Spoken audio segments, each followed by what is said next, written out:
It's the 21st of July, 1588, and after delays, storms and repairs, the Spanish Armada has left Lisbon and finally set sail for England. A powerful fleet of 130 ships was sent by King Philip II with one aim: to overthrow Elizabeth I and reinstate Catholicism in England.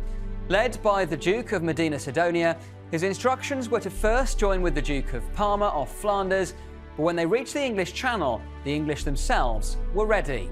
The Spanish were pursued and repeatedly attacked, forcing an escape into the North Sea and a return to Spain around the Scottish and Irish coasts. Yet treacherous weather and unfamiliar waters saw many ships wrecked, and they returned with a severely weakened fleet.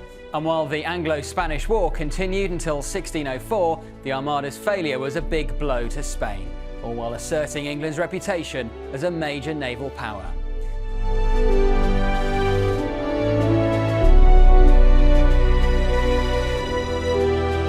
I'm James Hanson, and welcome to History Undone, the show where we look at how the briefest of moments can shape our world. Every week we focus on a different battle or military campaign, and with the help of our experts we ask whether split-second decisions could have changed the outcome and history itself. Today we're discussing the Spanish Armada, a failed conquest, but one which has gone down in legend and folklore. Yet what if Spain had been able to invade England and overthrow the monarchy? Might the shape of Europe and the world have looked very different indeed? That's a question for our experts, and joining me as ever is the historian and author, Rear Admiral Dr. Chris Parry.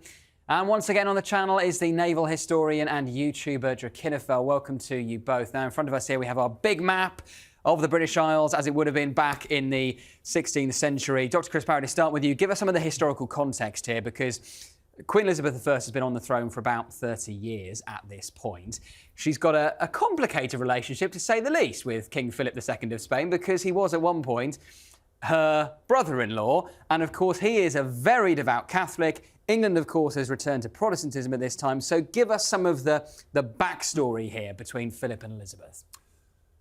So, in the 1580s, Europe is divided on confessional grounds.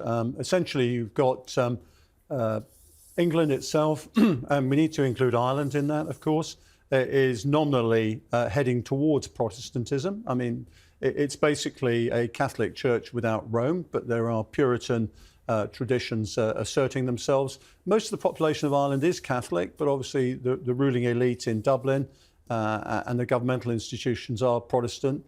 There's also the United Provinces, which we call the Netherlands today. They have revolted since the 1570s against the rule of the Habsburgs. Now, the head of the Habsburg family is Philip II. He's the King of Spain. Since 1580, he's also been the King of Portugal.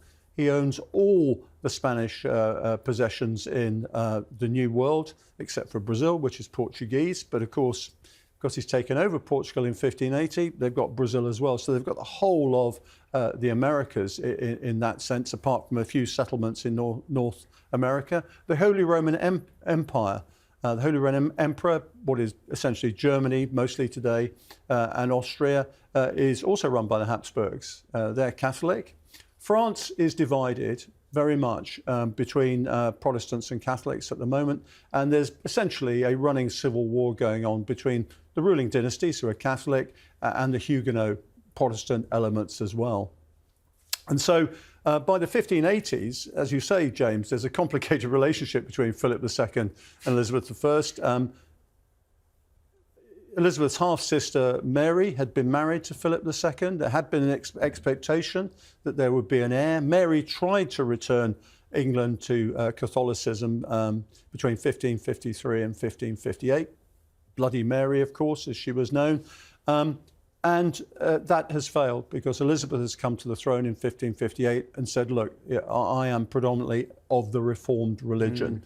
And that is the nature of what is going on here. The problem for British officials and politicians is the fact that she's the Virgin Queen. There is no successor.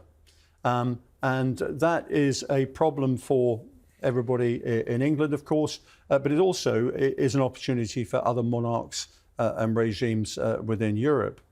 Now, the main rival to Elizabeth I is Mary, Queen of Scots. and she is executed in February of 1587 for treason against Elizabeth.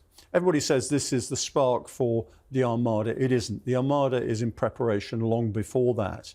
And throughout, probably from about 1583, the enterprise of England is something that Philip has been thinking about. He's being goaded by the Pope to do something about it because he is very devout and sees himself as the leading Catholic champion, not just in Europe, but in the New World, in relation to North Africa, and of course in combating the Turks as well in the Mediterranean. And there's a traditional rivalry between Spain and France that also plays out here. So he's very spread out across Europe here. He's got to combat the Turks in the Mediterranean. He's got the New World to look after. He's interfering in France, but he's being basically saying, look, we've got a problem here, not just because they're heretics, but they're supporting the Dutch rebels as well. So the Protestant regime in England is supporting essentially the Protestant regime in the Netherlands. And for about progressively throughout the 1580s, England is sending troops and also financial and other support to the United Provinces to actually survive. And they hold a number of towns and cities as well. Now, the only way they think they can deal with this is to send a fleet against England. But the key issue is that they've got troops here in Flanders fighting against the Dutch rebels. That's the Duke of Parma. That is the Duke of Alexander Farnese. He's the Duke of Parma. He's actually Philip's nephew and very trusted, able general. And the idea is you bring a large transport fleet with support from quite a lot of warships and galleasses and galleys as well up into the Channel. They rendezvous here, either off Calais or further up, if they can get there, and they take probably an army of about 40,000 across to invade England. That is the plan. Now, what has given them some confidence is that as part of taking over Portugal, they've done a major amphibious campaign against not only Lisbon itself by going through the Tagus, they've also taken over the Azores. Yeah. And the person responsible for that is a chap called the Marquis of Santa Cruz. And Philip says, right, I'm going to plan this with you. And sometime in 1587, we'll do it. 1587, we'll do it. But something gets in the way. Well, yes. I mean, Drac, pick up the story, because the Marquis of Santa Cruz would have been the obvious man to lead the Armada, but he's not there because he dies earlier in 1588. Yes. So what happens is something that actually goes back quite a long way. So dialing the clock back a few decades, you have the Spanish exploitation of the New World. They're getting fantastic riches, gold, silver, gems, etc., mostly off the backs of the natives, including a few of my ancestors. But you have Hawkins and Drake, two later to be very famous English sailors, and they think, well, there's a lot of wealth here. We could trade with the Spanish. The Spanish think, no, we want to keep it all to ourselves. So they say, no, you can't trade with us. So essentially they have to become smugglers, but the only cargo at that point that's high value enough to merit the risk is slaves, because the Spanish are beginning to run out of natives, so they're importing slaves. So Drake and Hawkins show up with some slave ships, and initially they managed to sell a few slaves. Some of the Spanish colonies are willing to basically pay under the table, get a bit of a discounted rate, and it's still more than enough to make the money. But then a Spanish naval squadron finds them at San Juan de Ulua, basically lies and tricks its way into the harbour, tries to ambush them, manages to take out most of the small squadron that they've got, including the Jesus of Lubeck, a big galleon that the Queen has lent them. But Hawkins and Drake just about managed to escape on some of the smaller ships. This makes them slightly antagonistic to the Spanish, understandably, when someone tries to kill you. And so Hawkins, to an extent, but especially Drake, then spends the next couple of decades raiding and pillaging Spanish possessions, both on the east and west sides of South America. He does his round-the-world voyage. He's made himself an absolute pain for the Spanish. And that's part of the reason why the Spanish want to get rid of Elizabeth and English rule. But then when all of the preparations begin, Elizabeth decides, well, who's our most experienced sailor who also really, really hates Spain? It's Drake. So she sends Drake with a fleet And he goes to Cadiz, where most of the Spanish logistics and a good chunk of their fleet's being assembled. Drake sails in, sets fire to practically everything he can get his hands on, and sails away. And that sets back the Armada considerably, because pretty much its logistics core, most of its transportation, some of its bigger warships are now smouldering wrecks. And this is not obviously the modern era where you've got refrigeration and mass transport. This is, that year's harvest, that year's herds, dried, preserved, boxed, salted, put in barrels. All of that's gone up in smoke. You now basically reset for another year. And as you mentioned, during that intervening time, the Marquis de Santa Cruz, who is a brilliant military leader, but perhaps not the world's best logistician, falls ill and dies. And that means that Philip has to appoint a new commander. And back then, your title, your aristocratic rank, mattered almost as much, if not more, as your actual ability to command at sea. And so Philip turns to the Duke of Medina Sidonia, who's almost the Marquis de Santa Cruz's because he's a great administrator, he's great at logistics, but by his own admission, and he basically says this to Philip, look, I'm not a naval man, I'm not a naval commander. Yeah, he is probably one of the best administrators. I mean, there's a whole slew of innovations he comes up with for the Armada, including pre-written, pre-printed order sheets rather than handwriting everything out. He just has standard order sheets, which he just fills in a few details. So he's able to turn around the mess that Drake leaves him with and essentially reforms the Armada inside of a year. But he repeatedly says to Philip, I cannot command a fleet at sea. And he tries to refuse command a couple of times. And Philip and his Philip's agents basically turn around and say to him, no, you are going to do this because the king says so, whether you like it or not. And Philip is convinced that God is on his side. He's such a devout Catholic. He says, no, God will see us through. Yeah, he's got papal blessing. He's prayed about it. He, as said, he's the champion of the church. What could possibly go wrong at this stage? What indeed. And the Pope has also declared a crusade and has promised the Spanish 1 million ducats if they pull this off. Well, let's just talk briefly, before we get into the campaign itself, about the relative strength of the fleets. Chris, if you were to compare the Spanish fleet with the English fleet at this time, how would you stack them up against each other? In this particular context, and we have to keep it in context, because remember that the Spanish have a global capability and they're globally committed. You're talking about 141 ships in the Armada, of which probably about 28 are true warships. You've got some armed merchantmen, about 40. The rest are transports, very heavy transports. And they also come from throughout the sort of Spanish dominion. So you've got quite a few from the Mediterranean, for example. They're used to Mediterranean conditions. You've got some, the Biscayan squadron obviously come from the Atlantic coast, but they've been brought together. Not only that, they've also got many nationalities. They've had to hire a lot of German and Flemish gunners, for example, because they don't have enough. And they've got a lot of troops on board and artillery, really, for a siege train. Their heavy artillery is not really suited for firing at sea. And significantly, very few of the Spanish ships have guns above 18 pounds in weight. The way in which the Spanish like to operate, like in the Mediterranean at the Battle of Lepanto in 1571, is to actually ram, first of all, fire a broadside at the opposing ship and then board it. That's their style. Or alternatively, fire your broadside, ram, and then board. Now, the English aren't having that. They have developed, under Hawkins and Drake, a very sleek galleon that is able to move very fast. It's got a lot of sails. It's very sleek. And above all, it's heavily armed. So it's got very heavy armament on it. So anything upwards of 20-pound weight. Some of it 50, 60 pounds. And some of them have got 40 of these on board. So they are very powerful ships. They're also fast, they're also manoeuvrable. And the English way is to actually approach another ship in the same way that cavalry used to do it. It used to be a carrier coal. They used to approach, fire, wheel round, let the next ship come in and fire, and then come round having its other side exposed to the enemy, fire on that side, go away, reload in a sort of figure of 8. That's the English style, not to close and not be boarded. Spanish aren't ready for that. There's no question about that.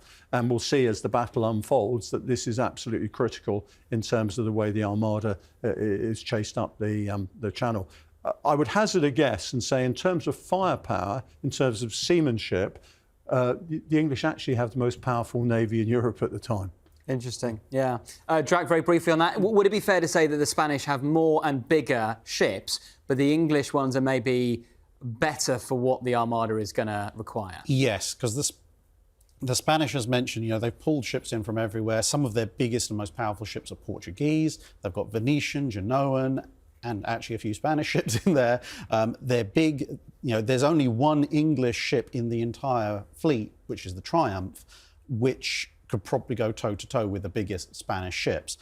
But they are kind of half a generation behind in their method of warfare. As I said, they want to do one broadside to cut down men on the deck and then board, which makes sense. They've got the ships. Their ships are big. They've got the height advantage. They've got experienced troops. It plays to their strengths. But the English fleet has been reformed precisely because they know they can't match that, to play this kind of keep-away game with long-range gunnery. The interesting thing, though, is that although Philip has kind of brought all these various ships into service, and a lot of them are crewed by either mercenaries or merchant captains, because they are merchant ships just been turned into warships, it is all notionally now part of the Armada, which in Spanish just means fleet. The English fleet is much more actually like a feudal levy, because you've got a small core of royal ships that personally are owned by the Queen, but the vast majority of the ships that are present are actually ships that belong to either private individuals or ports or cities, like the City of London sends some ships. And you see this reflected in a lot of their names. So a lot of the ships have their type, so a bark or a pinnace or a galleon, followed by the name of either the person who owns them or the city who owns them. So you get like the galleon Leicester. No guesses for where that comes from. Well, the Ark Royal, it used to be the Ark Raleigh, for example. So it's, in fact, Drake and Lord Howard of Effingham, who is the commanding admiral here, each put in a dozen ships of their own. So they've actually got a stake in this. There's no question about that. Yeah. Well, look, that set the scene brilliantly. Let's zoom in a bit now and let's talk about the events of the campaign itself.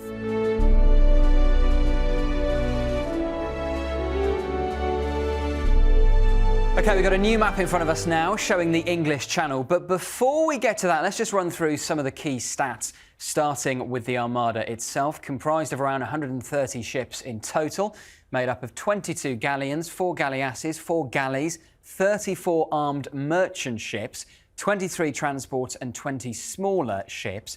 In total, they had over 2,400 guns, but were lacking in long-range weapons at just 172. They had almost 30,000 men on board and around 20,000 on land, but they suffered heavy losses of 20,000 men and 51 ships. The English had around 200 ships in total, but only 54 of these were warships, and around 140 were converted merchant ships. Importantly, they had nearly 500 long-range weapons available, and with 14,000 men on board and 20,000 on land, they suffered only around 100 battle casualties, although thousands more did die from diseases and starvation.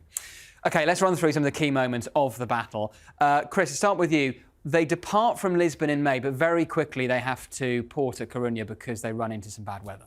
Yes, they get bad weather. They're not very well organised either, and they find that actually they've got the wrong things in the right ships or the right things in the wrong ships. So they have to do a sort of a logistical sort of rearrangement. Some of the ships fall out. About a dozen ships can't actually make it any further, and they consolidate and they make it through the Bay of Biscay. Some of the ships are from that area, familiar with it. And they make a fairly steady passage in reasonable weather up into the mouth of the channel. Drac, do you want to pick up the story as they make their way up towards the Lizard? So they're heading to, as you said, the Lizard, the southwesternmost tip of the UK, and the English have arranged a signal. So there's already a system of warning or notification beacons all along the south coast, and through the rest of the country. These are normally used for various purposes. You can light a beacon, come over and see what the problem is.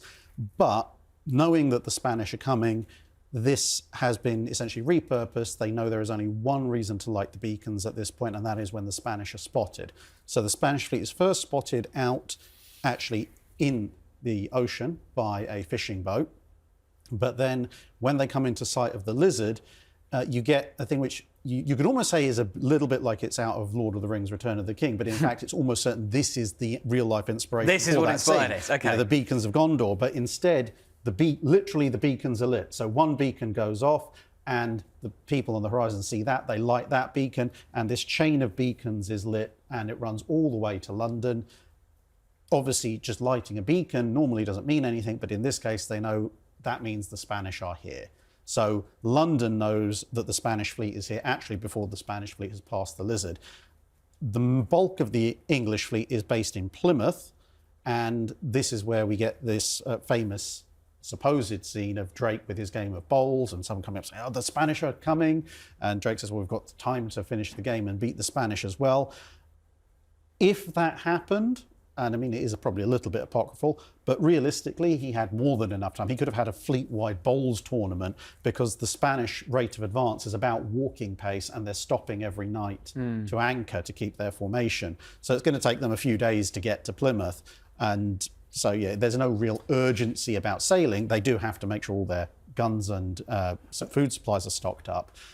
But the English fleet is then prepared and ready to sail.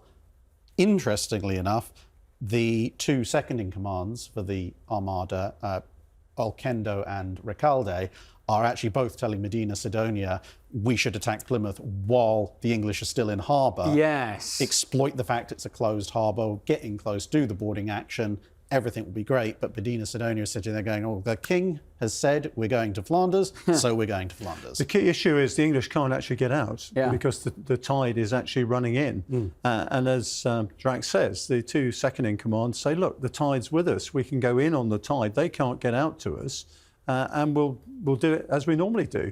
And so it is a real missed opportunity. The Armada itself is sailing in a crescent formation with the warships on the wings and in the centre.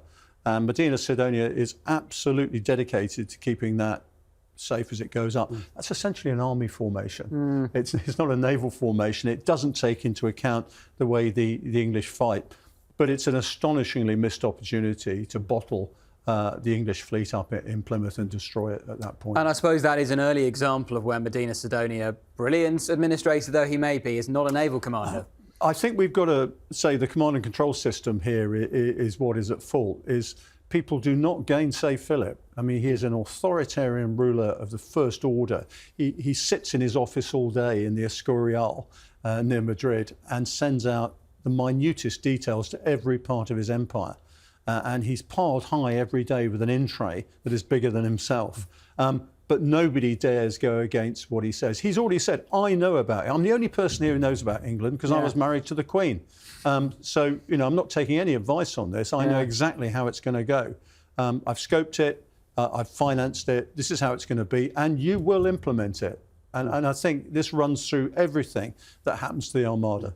OK, so Drac, missed opportunity at Plymouth. Where does the Armada head next? So as they come past Plymouth, the English fleet starts to deploy, and they deploy in two sections. So one makes a big show of sailing across the face of the Armada, and the other section cuts in between the Armada and the coast, and they both come up behind. And that actually changes the Armada's formation, because the original plan was still a crescent, but a crescent facing forward, because then they can bring all their heavy guns, bow-mounted guns to bear. Now the English fleet is behind them. They essentially reverse that formation, which is why you get this reverse crescent that is so famous. And now the English start their carousel of long-distance fire, which is the Battle of Plymouth. It doesn't really work out all that well for them, because the distance involved and the accuracy of guns at that time, they can't do quite enough damage. The Spanish captains are complaining quite a bit that they're getting mast shot through, rudders damaged, holes in the hull, but they can just about keep up with repairs, even if they don't particularly like it. They do face one other problem, which is that each of the individual squadrons has a flagship. The problem is the flagship tends to be the biggest and meanest warship present in that squadron. And now, with the formation the way it is, most of those big, heavy warships have all been concentrated in the centre. That makes it easier for Medina Sidonia to consult Recalde and Oquendo and to relay orders to them, but it also means that all the flagships are in one place and everybody else is elsewhere, which makes any coordination beyond keep your formation very difficult. So the battle kind of peters out over the course of a day.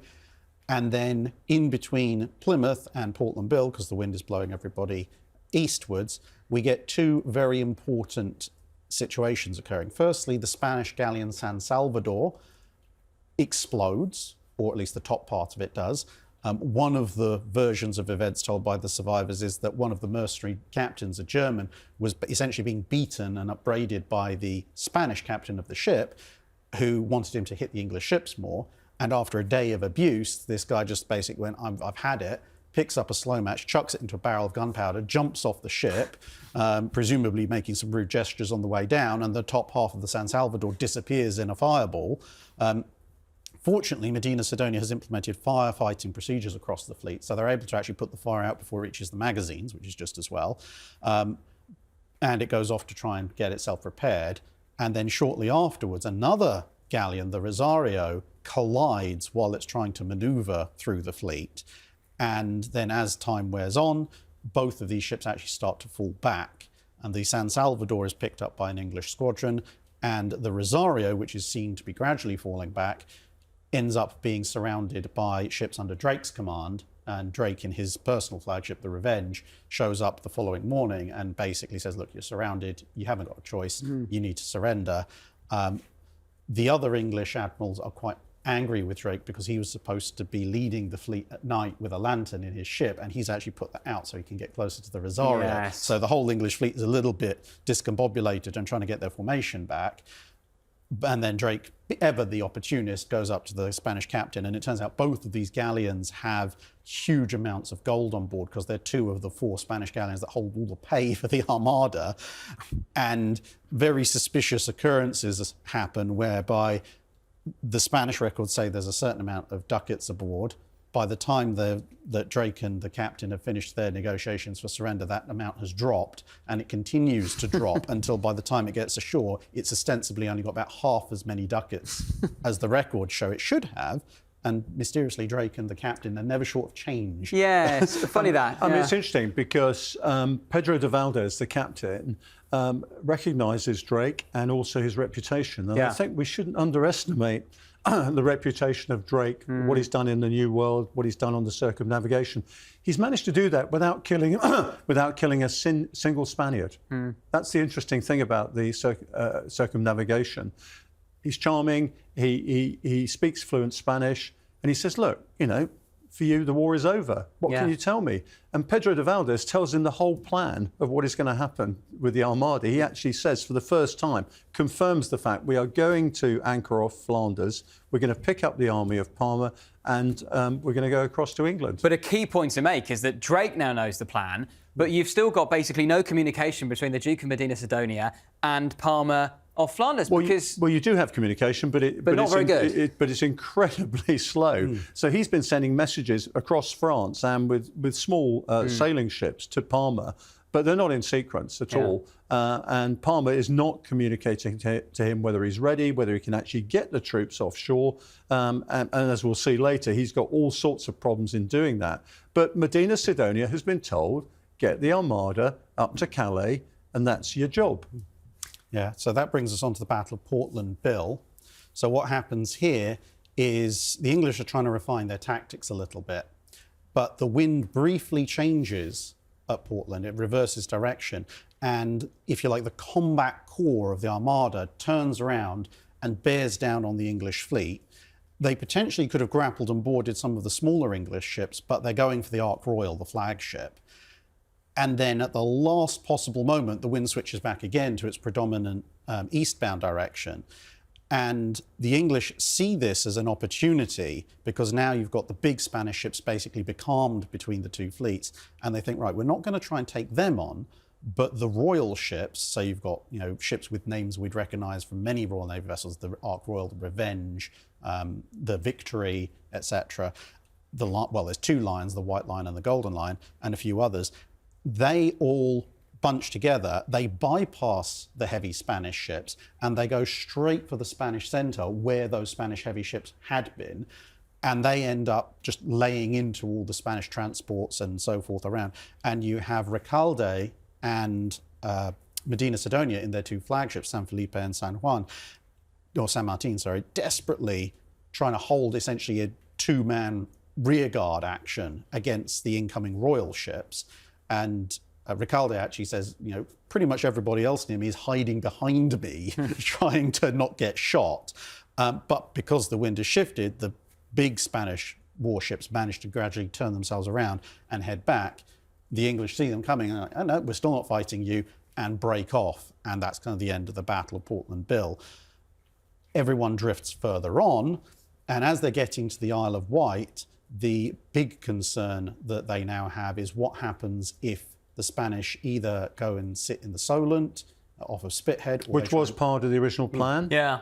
So, let's go and anchor in the Solent, let's capture the Isle of Wight, let's consolidate ourselves ashore here and then go for London from here. Yeah, because you could have launched an invasion there. And is this a second big missed opportunity? Remember, his job is to get to Parma. Yeah. The real problem with this is that the Armada isn't an integrated force. If it had been a naval force with an army embarked, any one of these options would have been okay. So if he'd had his soldiers embarked here and got ashore here, yeah, that was an option. Yeah. But the fact of life is that they would have been in the Solent, and of course Drake would have found that very attractive to go in with the fire ships there, Yes. of course. So you've got that going on. So he's not really got the option of doing that because he's committed to coming up the channel. Remember, the winds predominantly are from the southwest, and when you come up the channel, it's like going into a bag. Yes. There's not really a lot of opportunity to go around the other way with the prevailing winds. And so without the army embarked, that's probably not a great option. It looks good. And it was part of the original plan. Let's take an army, let's land there and forget about Parma here. But Parma's got such an experienced, powerful army here that's what they think they need to invade England. Because the plan's gone under several revisions. So as I say, originally one of the ideas was hit the Isle of Wight. The Isle of Wight still exists in the current plan as a backup. So the instructions go, if Parma turns around and says, no, I can't make it in time, double back, stay at the Isle of Wight, take it, and then wait for him to be ready. The Spanish Armada does have a fair number of troops on board, not enough, they think. But 12,000, yeah. But of course, the English don't know the exact details of what are the Spanish intentions. So the Battle of the Isle of Wight is essentially Lord Howard of Effingham. Screening action. Yeah. Lord Howard of Effingham, the overall commander, he essentially says, look, we've got to occupy their attention long enough for the wind to drive them past the Isle of Wight so that they can't actually take it. Basically a distraction, and it works. Most of it is just English ships coming up harassing. Frobisher aboard the Triumph actually comes up with a cunning plan that almost works. So he gets some local knowledge from some of the sailors, and he takes his squadron just off the eastern tip of the Isle of Wight, which anyone who's sailed around there will know is extremely shallow water, and he positions his ships to the north of the shoals and then makes out as if the Triumph has some major problems with its sails and rudder. And some of the Spanish ships actually take the bait. They head up there. And then at the last minute, a sharp-eyed Spanish lookout goes, hang on a minute, there's breakers. We know what's going on. And as soon as the Spanish see the trap and head back to the main formation, magically the Triumph fixes itself and sails off, probably a little bit annoyed the trap didn't work. And that's pretty much the end of fighting in the main part of the English Channel, because there's no really suitable places for the Armada to land past this point. And the English fleet has also picked up resupply and a few reinforcements from Portsmouth. They've had little supply ships coming out from Weymouth and so forth. But by this point, having fought 3 major engagements, they're running very low on ammunition. So they get a bunch of gunpowder and shot sent out, plus some more ships. And they know what the plan is. They know they're onto them. They know there's only one option for the Armada at this point. Chris, do you want to pick up the story and notably where, I suppose, at the Battle of Gravelines, that is where the Armada ultimately fails, is it not? Well, I think we have to say that Medina Sidonia succeeds. Yeah, well, I suppose. He was told to get the Armada to sit off Calais or Gravelines. He's got to wait for Alexander Farnese, the Duke of Parma. He's got a real problem, though, getting his troops. Not only does he not have as many troops as he thought, because they're going down to disease and all sorts of other things at this point. They thought they'd probably embark 40,000 troops. It's probably down at about 16,000 by this stage, so he's got problems with that. He's also got to get his nobody really understands how Parma's going to get his troops onto the Armada ships. He's got a lot of Dutch rebels trying to block his way. Yeah, but there's an assumption in the Armada that he's going to come out in barges and flyboats, as they called, and embark offshore. Parma's not thinking like that at all. He's thinking, well, actually, you're going to come and get me. And you're absolutely right, James. Of course, we've got the Dutch who are saying, well, we've got an interest here. Now, the Dutch are a bit suspicious of the English at this point because they think if the Armada lands, the English might make a deal whereby they'll pull out of the Netherlands and give up all the towns that they're holding. So we've got to make sure this doesn't work. So the Dutch have got their own flyboats, armed flyboats offshore. They're blocking all the exit routes from the canals and also from the shore so that Parma can't actually safely get these troops offshore. In fact, he's waiting for the Armada to arrive and then we'll make a plan. He hasn't told Medina Sidonia that, and Medina Sidonia is arriving expecting to see the troops either ready to embark or indeed on the shore where they can actually do that. So they come to anchor off Calais, and at that point you can actually see the Armada from the Kent coast, which is a bit demoralising for the levies that have turned up to actually oppose them. We then get a situation whereby the wind is not favourable for the Armada at this point. They go to anchor and the English decide that they're going to break up this anchorage and they use fire ships to do that, famously. In fact, Drake and Howard of Effingham had to give up some of their warships to actually do that because they've only got so many fishing boats and other things that they pack with tar, explosives and things like that. They're just floating bombs. Yeah, they are, or drones, actually. Yeah. I mean, and so they're taken in. Medina Sidonia and the commanders in their ships stay tight. They hold their nerve. A couple of the fire ships are towed away by some of the Spanish ships, but the rest of the fleet goes, we're not doing this. And they cut their cables and they absolutely scatter. And at this stage, the whole cohesion and command and control of the Armada is lost. They're all milling around. The wind is now driving them onto some very shallow water here, and they're getting very worried. I mean, one ship says, you know, we draw 5 fathoms, and it's 6 fathoms underneath. This is getting very dodgy indeed.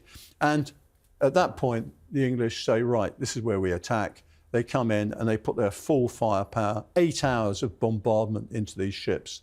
And Medina Sidonia says, well, we've got a choice. We either bring it back together again. Oh, we haven't got any anchors left now, so how are we going to do that? We either go back down the channel and try and do something there, and the Isle of Wight option is discussed. We might actually go and fight the English, you know, on their terms. But also we might go north.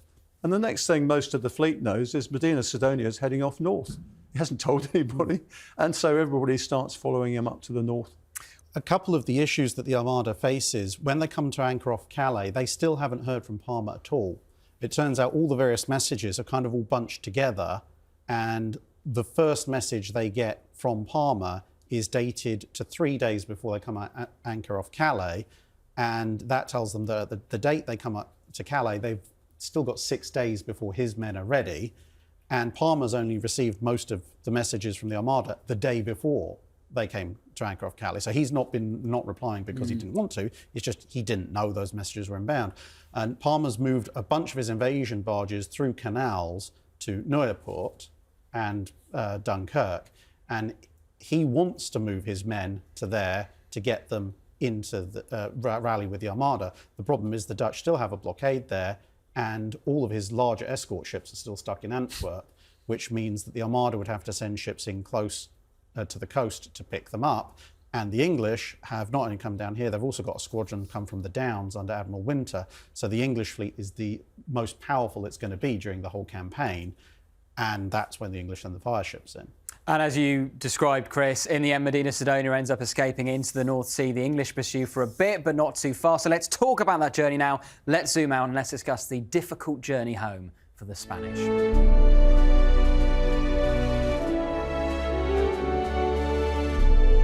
OK, Chris, just to finish off the story, we've zoomed out again now. We've got the whole of the British Isles, and essentially the Armada makes its way home by going all around the Scottish and then the Irish coast. Yep, they decide to go north. Quite a lot of the captains are familiar with the routes. Some of them, work in the Baltic. They traded around these shores, so they feel fairly confident. What they haven't taken into account is the Gulf Stream, which of course pushes you onto Ireland if you don't get it right.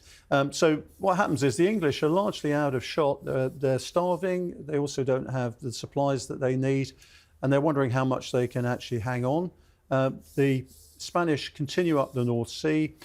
The English fleet follows them as far as the border, basically, with Scotland. And the Spanish all the way are saying, I really don't understand why we're not being attacked here. We're quite weak. Some of these ships have been very heavily damaged off Gravelines. We don't know if we're going to make it home. Some of them come through the Pentland Firth. Others go round the top there. They actually capture some Scottish ships and they actually take them home with them rather than actually take their own waterlogged ships. And they start going around here. Now, this is where the trouble starts. There's a very long Atlantic swell coming in, and we're into a stormy season. And throughout the whole of their transit down here, not only is the Gulf Stream pushing them in, they're running out of food, they're running out of water, and their ships are getting pretty sort of decrepit. On top of that, the storms hit them. There's a series of rolling storms come in, and between about here and here, they lose about 28 ships. And the biggest casualty is called La Girona. It goes in on the coast of Antrim. They lose 1,300 people. And of the Spaniards that get ashore, initially the order is we execute everybody.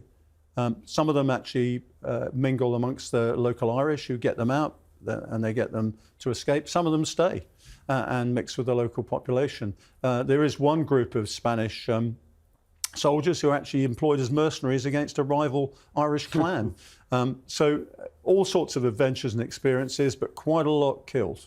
Not only obviously in the shipwrecks, but also by the British authority, the English authorities in Ireland as well. Well, there we go. That is the real history of the Spanish Armada. Now let's start undoing that history. Let's ask ourselves, could the campaign have gone differently for the Spanish? Drac, to start with you, I mean, if it wasn't Medina Sidonia, I mean, I absolutely take what you say, Chris, that he was just following his orders and he was doing what Philip intended. But if he was, a better naval commander in the style of Santa Cruz, if he showed a bit more initiative, if he listened to his number twos, could he have won this for the Spanish? Yes, there are quite a few opportunities. I mean, the first one we mentioned briefly earlier would have just been if Recalde and Oquendo had got their way and the Armada just surged up from the Lizard and run straight into Plymouth. It's not an ideal place to invade England from. I mean, you've got a very, very long march from Plymouth all the way to London.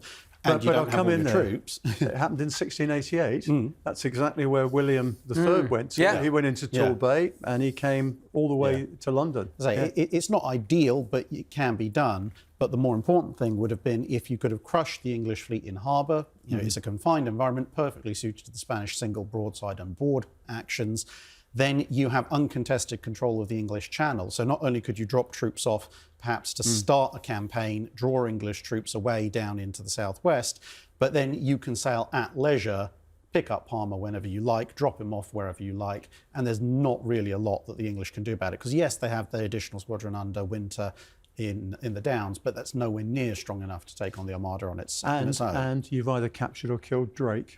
I think it's really important to understand that he's a mythic figure in the Spanish mentality at this stage. And in fact, some of the earlier reports going back to Spain is the Armada's been successful and Drake has been killed. It's right at the top of the list. He's almost totemic in their mentality. So you think really it's Plymouth is the big missed opportunity, because there is also, as you said, a kind of contingency plan was you could create a naval base at the Isle of Wight and then maybe launch an invasion at, through the Solent at Southampton or Portsmouth. It's a trap there really for the Spanish. Plymouth is the key centre of gravity. They haven't got the resources to survive on the Isle of Wight, and that is again a bit of a trap. If the British fleet is still in being, then you've got a real problem sitting in there, unless you can get into Portsmouth itself. So almost once they've gone past Plymouth, they've lost. Well, they're committed, but I must stress, Medina Sidonia does what he's told. He actually arrives off Gravelines. The real issue is, had it been a combined force, the army had been embarked in the Armada, they'd have had ultimate flexibility to strike where they liked.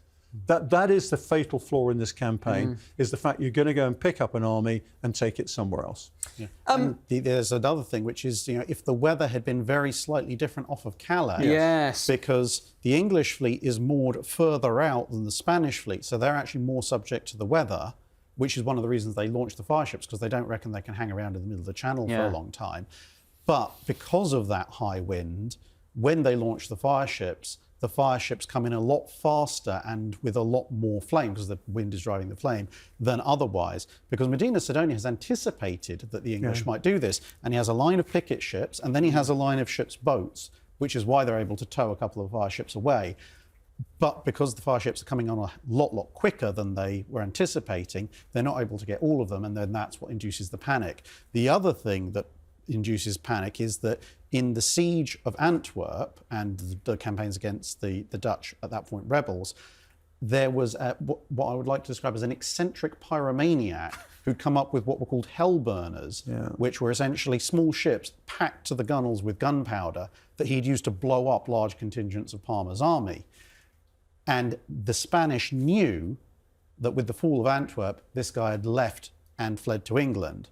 So when they see fireships coming in, and then the wind catches them and the flames start to build really high and the guns that have been loaded start to go off, the first thing that's going through their minds is not necessarily fireship, if this comes alongside we might catch fire, that's bad, which, that's bad enough. They're thinking giant floating bombs that could take out a dozen of us all at once, and that is in part why all the panic sets in.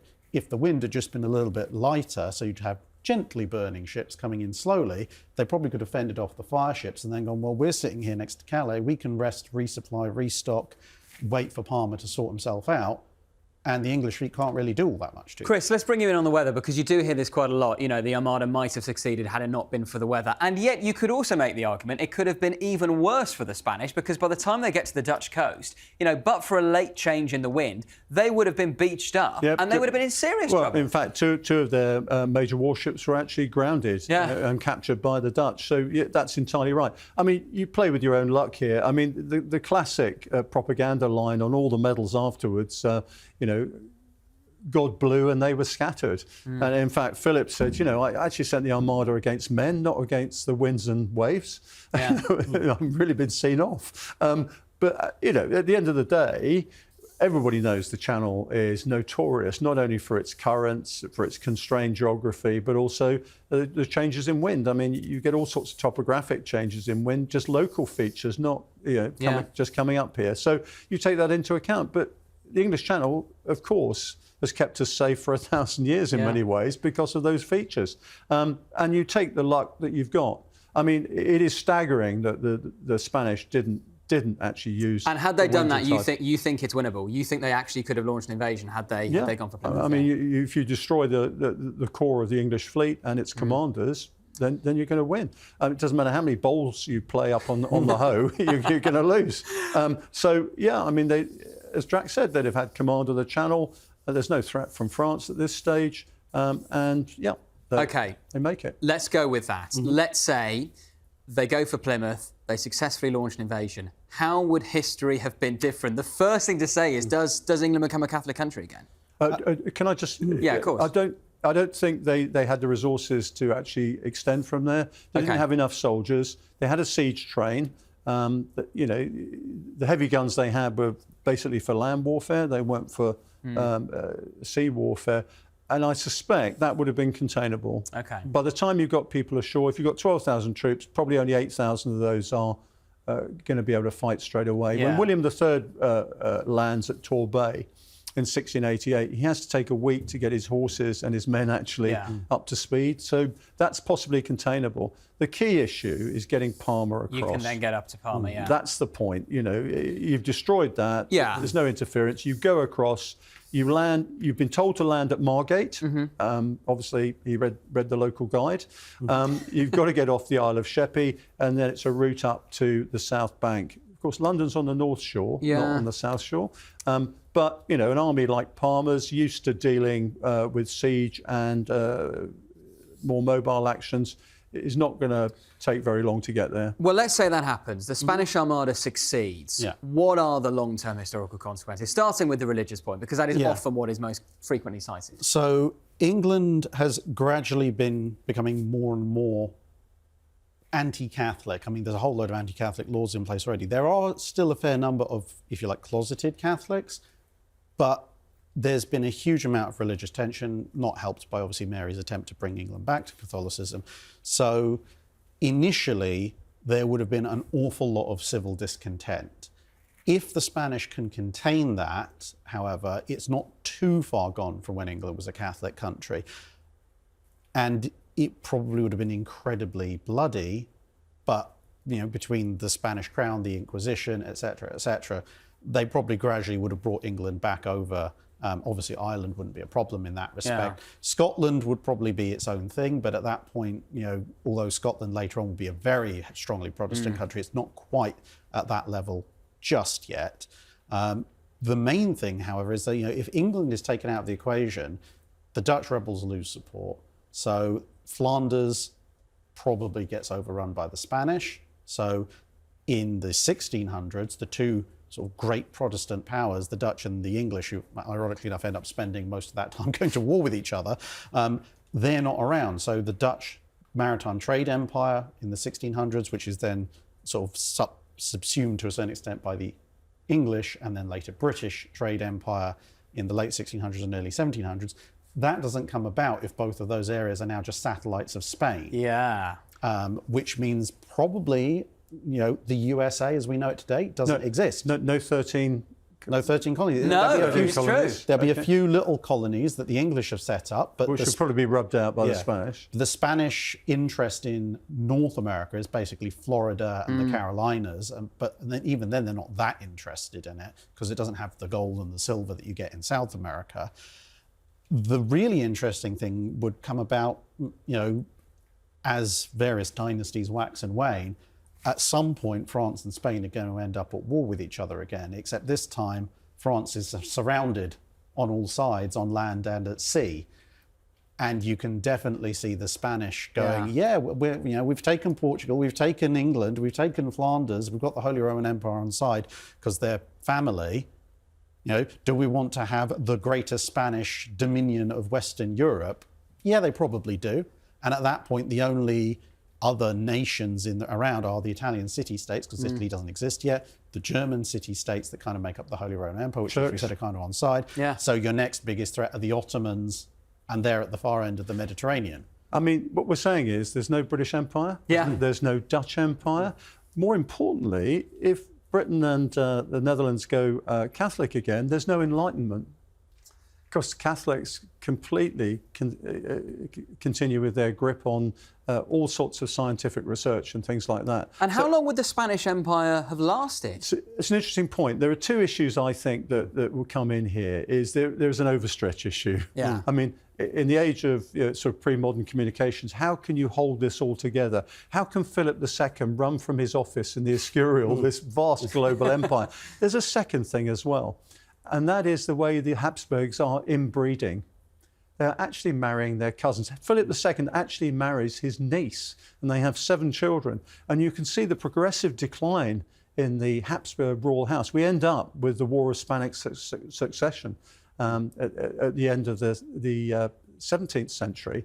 And it is quite interesting to see how the bloodstock actually declines and the mental capacity of them does the same. So this inbreeding and also this overstretch is bound to result in some sort of breakaway again at some stage. But it seems to me that if England and the Netherlands go back to Catholicism, you can forget about the Enlightenment, as I said. You can forget about all the scientific and all the other things. I mean, later in the 17th century, Galileo was told by the Inquisition, the sun moves around the earth. Everybody thinks like that. Why don't you? And he says, well, it moves. And I suppose those scientific breakthroughs, they were going to happen, but they wouldn't happen when they did. Well, a lot of them are driven by the pressure of the Spanish Empire existing. Exactly. Because the Spanish have this, the big money bag in South America. And so everyone's looking for the Northeast Passage, the Northwest Passage, Baltic trade, expanding the 13 colonies, the spice trade with the Far East. All of this is driven by an attempt to make money and bypass the Spanish-Portuguese holdings. If those are just part of the same organisation, there's not the drive to do that expansion. And if there's not the drive for that expansion, there's also not the drive for the scientific advancements that allow for that expansion, because everyone just knows you just do the same trade routes. Just on the point about North America, if we're saying the 13 colonies don't exist, then what would what we now know as the USA look like today? It would be speaking Spanish. Yeah. Almost certainly, and you'd have Spanish culture. I think Spanish would be the global language now instead of English, almost certainly. Wow. That's quite so. The other thing in Europe, of course, is does the 30 Years' War happen? Yeah. It doesn't, because the only other Protestants in Europe, apart from the Huguenots in France, are the German princes, but they're almost certainly going to be crushed between the German Habsburgs and the Spanish Habsburgs at this stage, because they're very strong in the Netherlands. I think there is an issue with France, in as much as that you may actually have seen the emergence of Henry IV, Henry of Navarre, much earlier as a Huguenot champion, because quite a lot of people from Britain and the Netherlands would have gone to fight for Henry of Navarre. That's interesting. And it may well have been that France would have not only championed its own national sort of power, but also may have become a Protestant power itself as a result of all the refugees that would have gone into France and the power that would have given Henry of Navarre. And then just focusing on the impact on England, I mean, presumably the lady behind me, Elizabeth, would be executed or certainly deposed, and he'd flee into exile. Isabella, his daughter, would be on the throne. Yes. And then do you get the United Kingdom? Do you get the Act of Union eventually? Almost certainly not, because Scotland at this point is independent. The Stuart dynasty is going to stay independent. And traditionally aligned with France. Yes. So, and the reason for the Act of Union historically is Scotland actually tries to set up a colony in Panama of all places, and basically bankrupts itself doing so, in some ways taking advantage of the diminishment of Spanish power as a result of the constant wars with England and the Netherlands. If Spain, including England, is much, much stronger, there's no way they're going to be able to risk setting up that colony, which means that Scotland, while not being necessarily the wealthiest of places, will still retain enough financial independence to just be this kind of satellite on its own up north, probably, as you said, more aligned with France, maybe aligned with the Scandinavian countries in an attempt to stave off Spanish encroachment. And let's not forget James I was married to Anne of Denmark. Yeah, and then, I mean, looking at it longer term, I mean, obviously, there's probably a good chance a good chunk of the North American continent just doesn't go colonized. You'll have gradual expansion from Mexico and a little bit from the East Coast, but there won't be anywhere near as much of a drive. So that leaves the Native American tribes actually developing on their own, and without the diseases and without the aggression that you get from the North 13 America today looks very, very different. Listen, go on, one more point very briefly. I was going to say, when the California gold rush starts, it's just like, well, we can just hop up from Mexico. We don't need to go cross country. Very true. But there is a time limit on all of this, even assuming that rebellions and such that would almost certainly happen either are crushed or don't happen. At the end of the day, what sounded the death knell for the historic Spanish Empire was the easily accessible gold and silver in South America ran out. And without that lifeline of cash, they just couldn't pay for all the stuff they needed to do to compete with France and at that point England. That happens sort of late 18th, early 19th century. So that's kind of the sunset of the Spanish Empire. No matter what happens, they are going to run out of cash to pay for all this at some point. Listen, this has been absolutely fascinating. Thank you both. I think what we've established today is, first of all, the Spanish Armada could easily have been won by the Spanish. Had they taken the initiative and gone for Plymouth, who knows? Maybe the invasion eventually would have been successful. They would have had to, in the end, go through Margate, of course, but they could have succeeded with the Spanish Armada. If that happens, some huge long-term consequences for the world. First of all, just looking at what happens to England, Elizabeth almost certainly deposed, Catholicism restored in England, Isabella, the daughter of Philip II, probably re-established.